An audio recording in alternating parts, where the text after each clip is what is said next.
அருவா நீ வெட்டினா மட்டும் இல்ல, நான் வெட்டினாலும் வெட்டும்.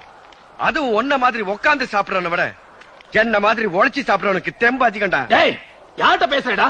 ஜமீன்கிட்ட பேசுறேங்க, ஞாபகம் இருக்கட்டும். டேய், காட்டி கொடுத்ததுக்கும் வெள்ளக்கார போட்ட பிச்சடா உங்களோட இந்த ஜமீன் பட்டம். நீ பேசாத. யார் கொடுத்தது உங்களுக்கு இந்த அதிகாரத்தை? சாணி பால் கொடுக்கறதோ, சவுக்கால் அடிச்சு சாகடிக்கிறதோ, கோடிக்கணக்கான மக்கள் போட்ட கோஷத்துக்கும் உயிர் தியாகத்துக்கும் கிடைச்ச பரிசுடா. அது இவங்களுக்கு இல்லைன்னு சொல்ல நீ யார்?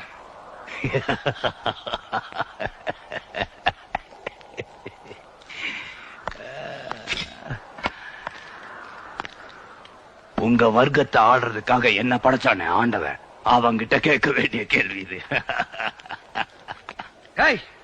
பிரம்மனோட நெத்தியில பிறந்தவ பிராமண, மார்புல பிறந்தவ சத்திரிய, தொடையில பிறந்த வைஷ்ணவன், உழைக்கிற வர்க்கம் மட்டும் உள்ளங்கால பிறந்தவன் சொல்ற உங்களோட தத்துவத்தை எரிச்சு காட்டண்டா.